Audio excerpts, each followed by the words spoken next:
Tonight, I just want to, I'm going to put all my cards on the table from the beginning. As you see, you have 1 point. But really, tonight, as we get ready, I feel like I have like this buffer. This is great. As we get ready, I just want to ask you, how many folks have just had one of those weeks?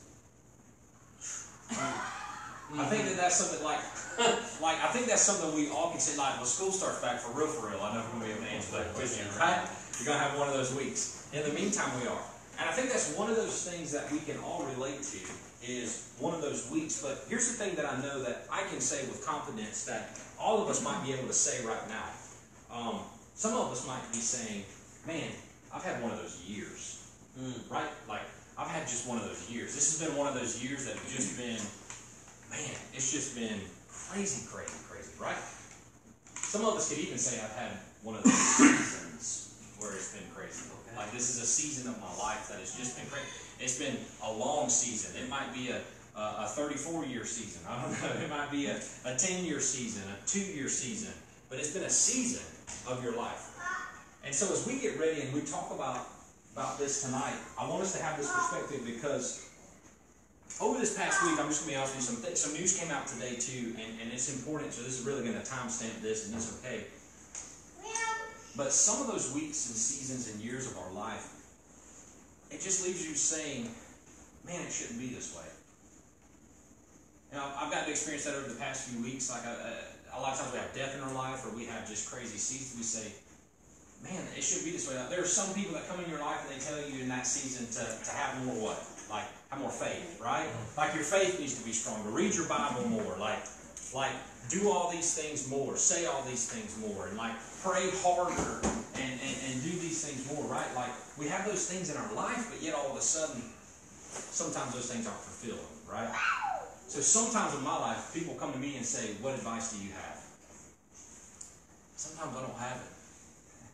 There's not a Bible verse for some things. Some people will tell you a tragedy, and you just don't have it. And the only words that I can utter out of my mouth are, man, it just shouldn't be this way. It just shouldn't be this way. This past week I had someone talk to me, and then I'll tell you the other news that came out, but it talked to me and say, hey, I have a friend, I'm asking for prayer for them. They had cancer. She prayed that she would see her daughter make it through high school and graduate. So this was 4 years ago. Her daughter was going into high school when it happened. All of a sudden, she had surgery. They felt that they got rid of the tumor. The cancer was gone. Last week she went back to the doctor, and he said, remember that prayer? Your daughter just graduated this last year, right? When you come back from vacation, we have to talk about some things because we're going to have to go a different route because you're at stage 4. And what do you say to that? Man, you shouldn't be this way. Like, what do you say to that? You just walk through that season with people. And the thing I'm talking about this week is there's a Willow Creek Church. If you ever dive into there, they've had some crazy things happen this week. Every one of their elders just resigned. Their pastor had resigned and retired a couple years ago, almost. That's actually last year, excuse me. And he's been accused of some sexual misconduct.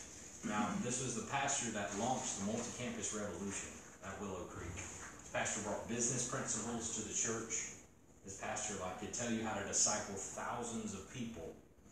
And somewhere along the way, they're at a place to where not only is he gone, his entire eldership had to resign. And the pastors that took over from him just a few months ago had to resign.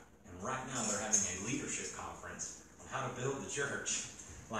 And so I had somebody ask me, what do you say to this? And it's, once again, you shouldn't be this way. I don't know, this isn't what church is. It just shouldn't be this way. I don't know how this happened. I can't tell you where the wrongs were wrong, but it just shouldn't be this way. And so many times in my life, in the seasons that we can be in, is the thing we're going to talk about is the miracle of protection, because if I'm completely honest, in the middle of those weeks, sometimes I can only say, Jesus, it shouldn't be this way. I don't know what's going on, but it shouldn't be this way, right? It shouldn't be this way. I know she prayed for her daughter to graduate high school, but I know she wants to see her graduate college too. This is her. Jesus, you promised you're building your church, and you promised that all these qualifications of leadership should be there, but we're still people and we still fail. We walk through that, this just isn't the way it should be, right? This just isn't the way it should be. And so tonight, that's what we're going to hone in on. And tonight, I know we've heard this story from Joshua 3 a bajillion times over from me, but I promise you, if you'll stick in here with me, you're going to learn something new tonight. So you hang in here with me, all right? So I'm going to put all my cards on the table first when we talk about about a miracle of protection and who Jesus is inside of this story, okay? So remember, it could have been one of those weeks, it could have been one of those years. For Joshua, it was just one of those seasons, okay? So here we are. So here's the three things that you're going to write down about Jesus. And then we'll have a question at the end, but we're going to read Joshua 3. We're going to point out some things. Three things that we have to know about Jesus in this miracle of protection inside of those weeks, where it's just been one of those weeks, is Jesus is my confidence, my steadiness, and my security. So this miracle of protection we have, Jesus is my confidence, steadiness, and security. Now these are the things that we tell people in the middle of those weeks, seasons, and years, right? Like, we tell them that, right? Like, these are the three of the many things we tell them, right? Like, you gotta believe that, right? But if we're honest, sometimes we just don't feel it. And so I don't know about you, but have you ever seen someone in the midst of cancer that exudes this? That's just one of those diseases I think we can all agree with. Like, they exude, like, I'm not talking fake it. Like, we can all fake it. Like, I'm not talking about doing it when you don't feel it. I mean, like, they seriously know that, hey, this is part of God's plan for me. And I don't know what he's got next, but this is God's plan for me. Those are the people I want to be around in those situations, because I wish I could tell you I did that all the time. Jesus is growing me, and it's not always perfect like that. But, like, I wish I could say that that's it. But tonight we're going to talk about Jesus being our protection. And I promise you, you're going to see where he is your confidence, steadiness, and security. So if you got your Bible, let's roll to Joshua 3. If you've got the Bible app, you should be able to find it there. As well, if you see Thursday Night Greenhouse Gathering, or if you just want to go there. The cool part about it is sometimes when you set up an event, you can take personal notes. I know you can still do that on the Bible app. So Joshua 3, we're going to go through the whole book, and now I was going to be reading out of Judges 3, so y'all really were going to say, yeah, we learned something new. You can't count or read. But, let me go there. Joshua 3. So I want to paint the picture for you. It's about 600 years. Some folks will say 600, but realistically it could be 500, so we could argue that all night long. I'm not one of those biblical scholars that do that. But let's say 500. That's a good number. It's 500 years since God made the promise to the old man Abraham. You know, he's 80 years old. He was so young. Vera, thank you. Thank you, Terrence. Got my back. He was so young when God made the promise. He was childless. Him and his wife were childless, and he says, I'm going to build a nation out of you, and all the people of the earth are going to be blessed by you. So 500 years ago, Joshua's taken over at this point. 500 years ago, God told Abraham that, right? And here we are 500 years later, 2.5 million people. 2.5. So think about this. That's a lot of people. I'm barren to 2.5 million people. That's not just a lot of Sunday naps. That's a lot of naps all the time, right? Like, there's a lot going on. Like, I don't know if that's a lot of weekend getaways. That's a lot of Saturday night dates. I don't know what that looks like, but there's a lot of things going on. Be fruitful and multiply happen. Like, but what I want us to remember about Joshua, in this book of Joshua, the one thing I may not have gotten to tell you about this as we get to Joshua 3, really is this. The reason I love the whole book of Joshua is this. It's God saying, I keep my promises. I keep my promises. Because see, in the middle of that crazy week, man, I don't believe God keeps that promise. In the middle of that crazy year, it's hard for me to believe God keeps those promises. In the middle of that crazy season, like, it's hard to stand on the promises of God, if I can go to that old school hymnal, right? Like, it's hard to trust his promise. But the whole book of Joshua is God fulfilling his promise to the man he made a promise to that was barren, hopeless, helpless, had no way to have a child, all of a sudden could have a child, and now 2.5 million of those children are sitting there waiting to cross the Jordan River. So take everything I've taught you before about the Jordan River and look at this with fresh eyes, like it's the first time you've seen it, okay? So here we go. So 2.5 million people are here. Joshua was just taken over. Jericho was just fallen. You know, Rahab and the spies, Jericho's about to fall, Rahab and the spies are there in Joshua 2. Joshua just became the leader. So he's the next man up, like he's the guy that's ready to go. Moses was the man. Like everybody mourned him for so long. Like He was the man, like he was the guy. So Joshua was ready to take over, and it says this: early in the morning, Joshua and all the Israelites set out from Shittim.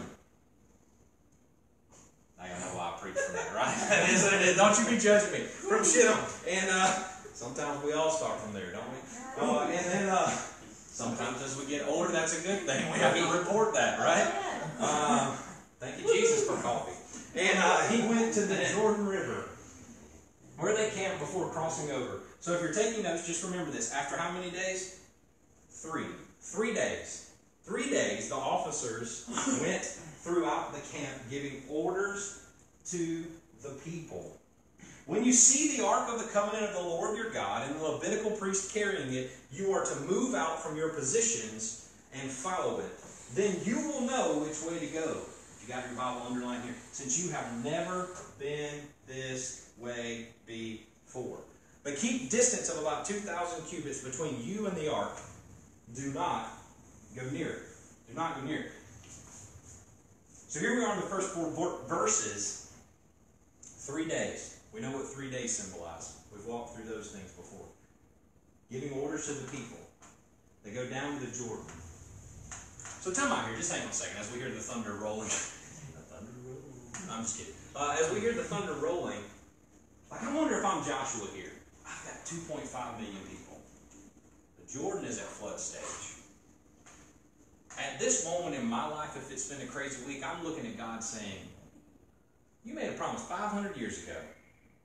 And you're going to pick the dang day that it's a flood stage that I got to bring 2.5 million people. Like, the first thing I got to do for a leader is move 2.5 million people. Like 500 years, like at this moment in time, let me tell you what really quick too about the Israelites. At this moment in time, like we know that Moses wrote the Torah. The only reason they had it written was because Moses wrote the first 5 books of the Bible down, put pen to paper. Most of the time it was oral at that time. So these people, it's going to play a part here in a minute. These people are just getting all this written stuff from Moses. So they're just looking at this, probably tears streaming down. Oh, Moses, I've got his 5 novels, you know, we've got them all fine. Like, you know. Good to go. This guy Joshua thinks he's gonna do it. Why are we at a river? Like, right, like he's there. Like, all of a sudden, he's there. And they're all like upset. All their parents who just died, they've wandered in the wilderness for 40 years. So they've heard their parents gripe and moan about going nowhere.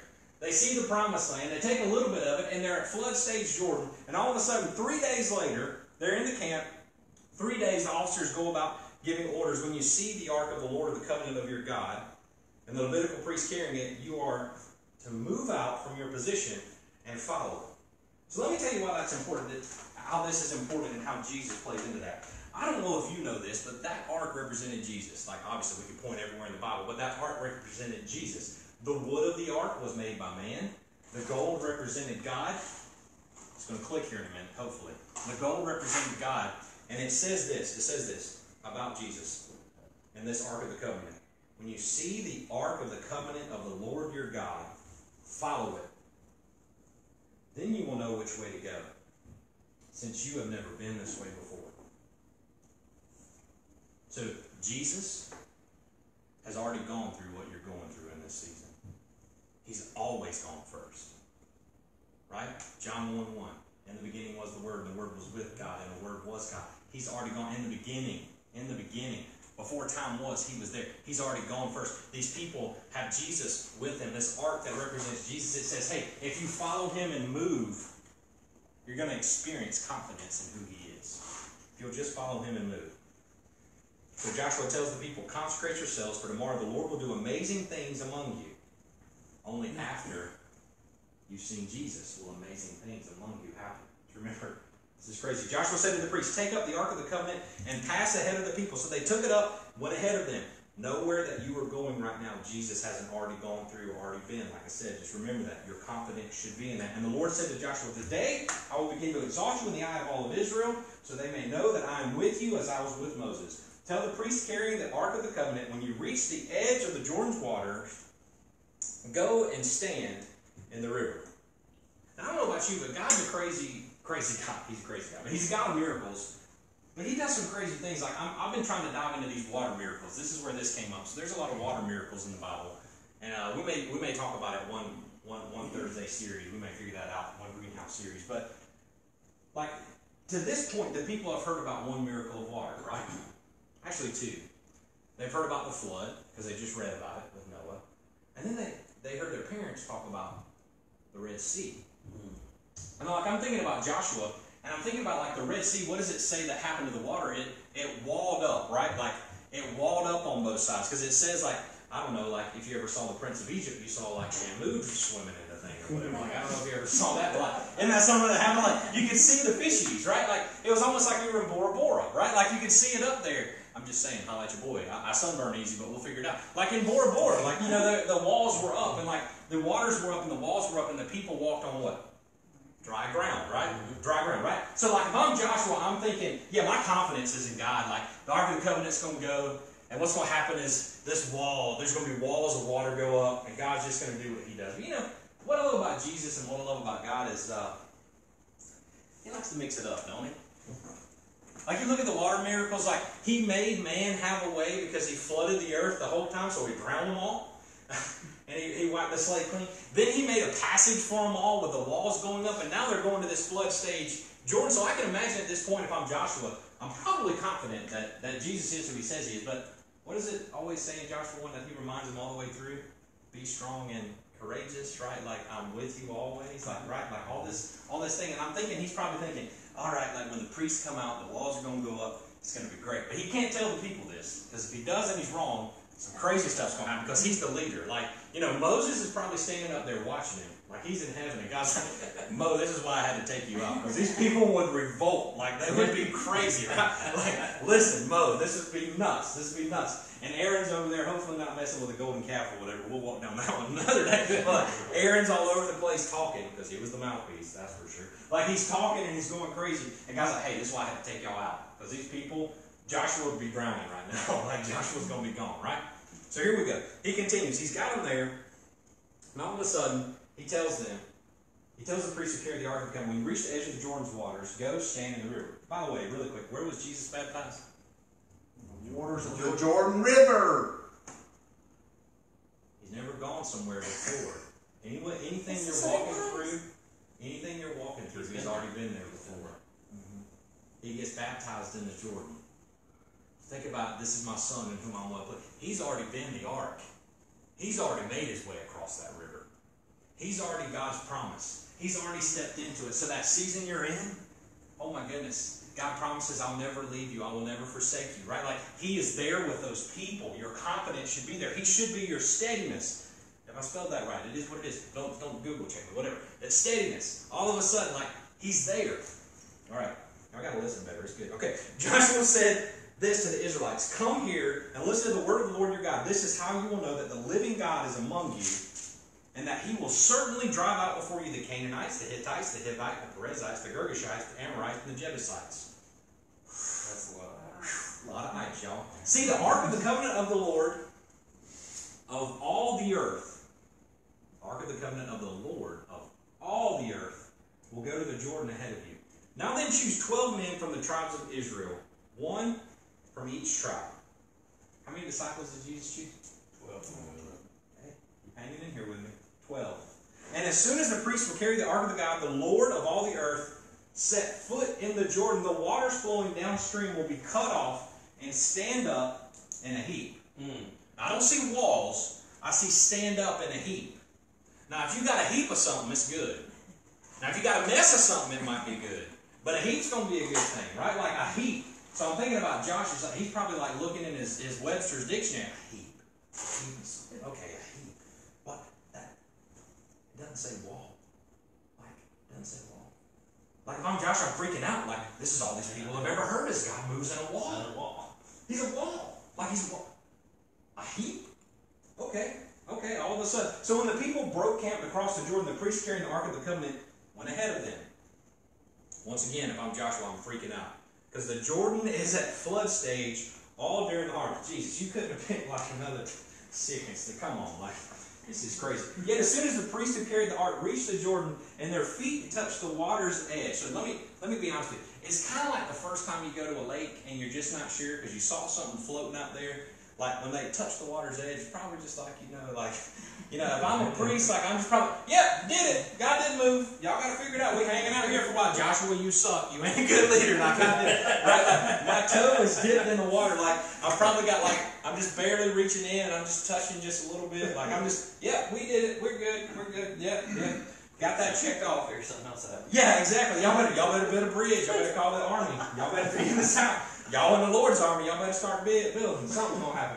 So they get to the water's edge, and I love that he's making sure that he mentions that. Like they touch the water's edge. Like once again, imagine Joshua.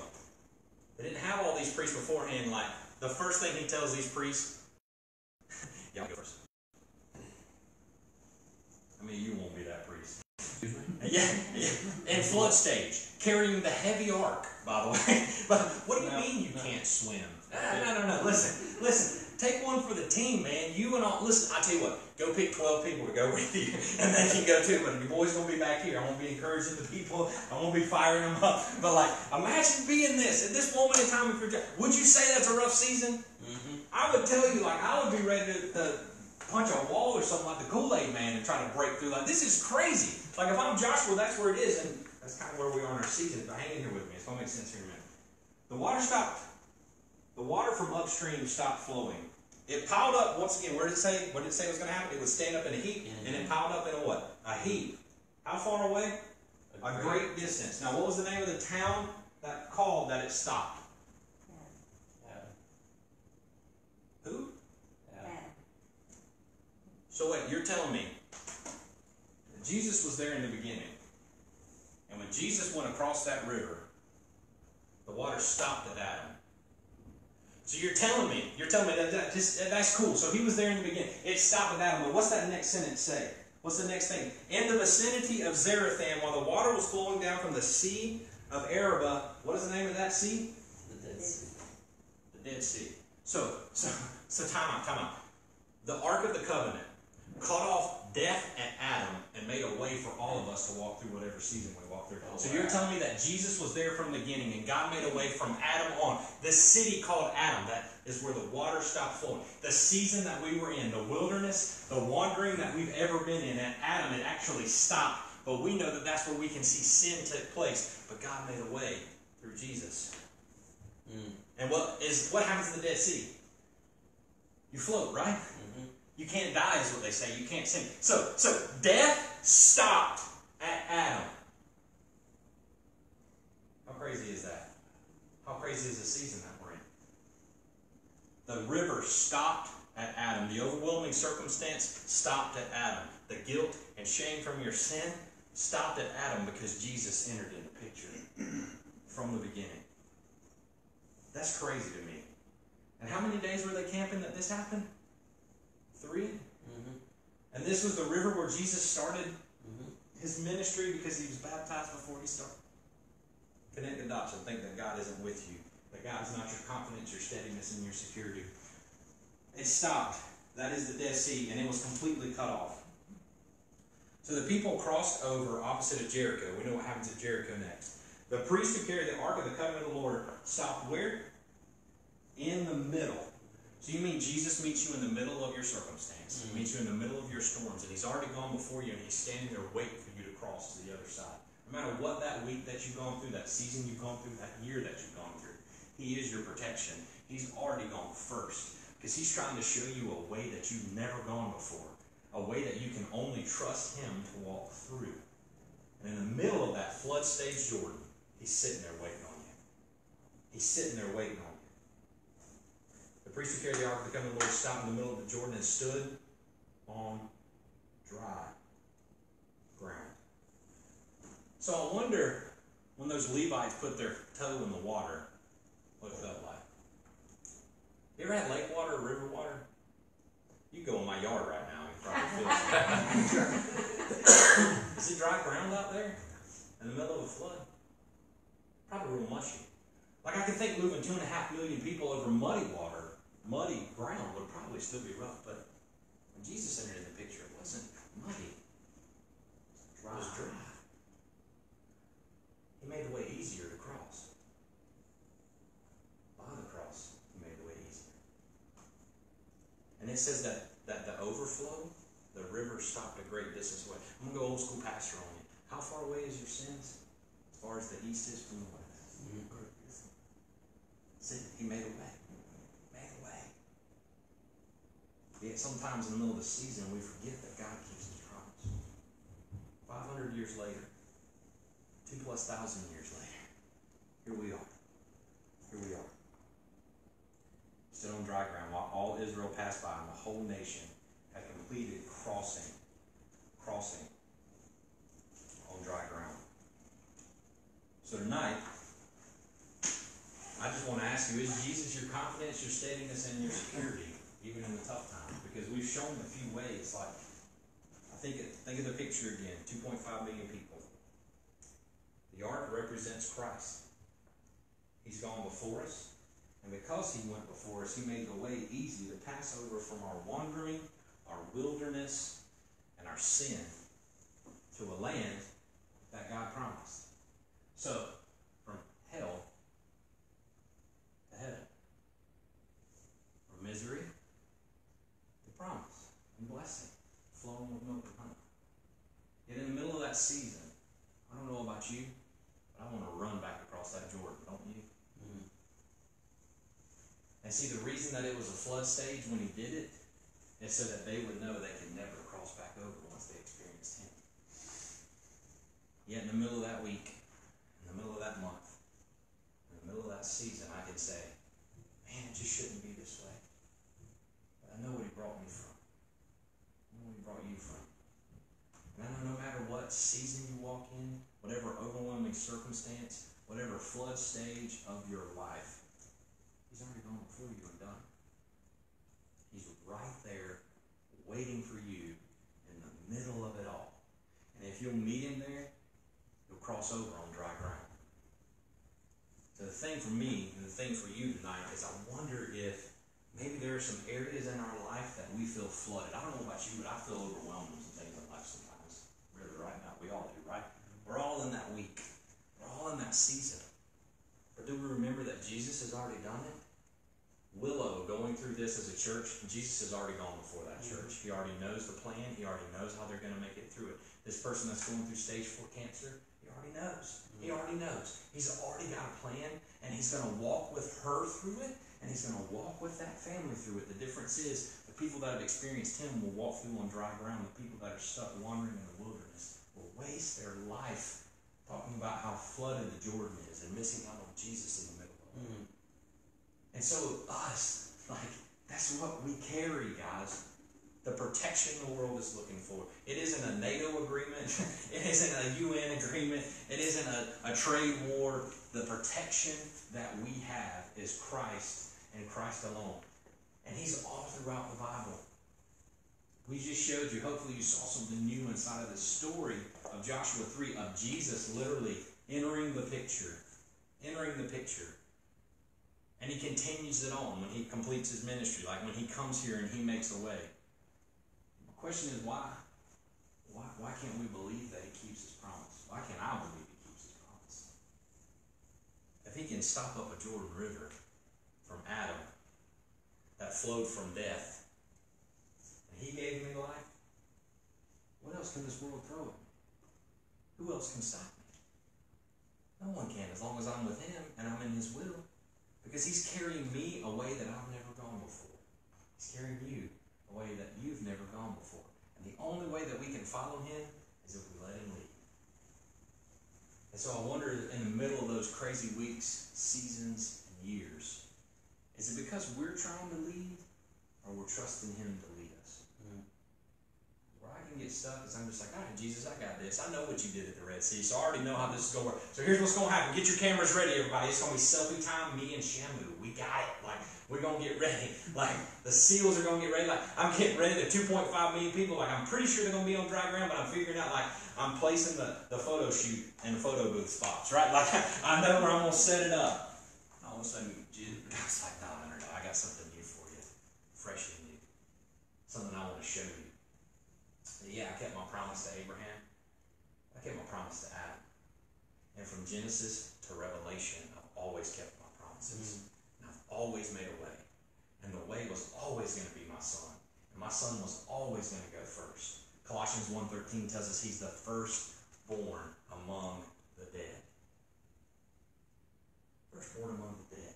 That can get real crazy and real scary, right? Firstborn among the dead. Okay. Ooh, so he was a zombie. Awesome. Like, no. He was the firstborn among the dead because he was with Adam. And because he was that for us, because he was put this flesh on, this skin on, lived the life we couldn't live, died the death that we deserve. You see, he rose again so that we could have heaven on earth. So that when we pray, what is it that we always say? Your will be done. Where? On earth, as it is in heaven. The only way that we can experience heaven on earth is if we cross that river. So a lot of times, we can say when people pass on that they've crossed the river, and I want to tell you, they crossed the river long before that casket was in front of you. The thing is, so many times in my life, I forget that casket for me was on the other side of the river, and I'll run to that casket because it seems safe, it seems comfortable, it seems because I know I can control that, right? Like, I can control that a little bit, like, right? Like, I know that's where I'm going. Like, no matter what, we talked about that with healing last week. All those people that were healed, they got the same fate. They're all going to die. Just like all physically, they're going to die. And I forget that he rescued me from the flood of guilt, shame, and death from my sins. So tonight, as we talk about Jesus being our confidence, our steadiness, and our security, here are the questions I have for us. Is this: why do you think it's sometimes hard to accept that God miraculously intervenes with protection? Would you not say that was a miracle that he did? Yet he sent his son that not only performed miracles, he was the miracle, that was the way. And here we go. What problems and pain are you currently experiencing? And what are some of the ways God could be working together for your good? Because after this, Joshua takes Jericho, guys. After this, Joshua leads Israel deeper into the promise. Joshua shows them who God is. Israel didn't do well with blessing. We talked about that.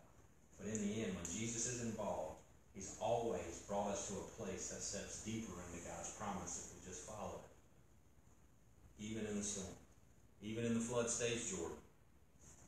But I like to just put the toe in the water, right? Just get a little wet. All right, Jesus, I got a little wet. Where's my miracle? He's like, no, go all the way in. I'm going to go before you. What? I've seen what flows upriver. It's that Dead Sea stuff. And he's like, man, I stopped that at Adam. Don't worry about that. I made a way at Adam. In other words, when he created man,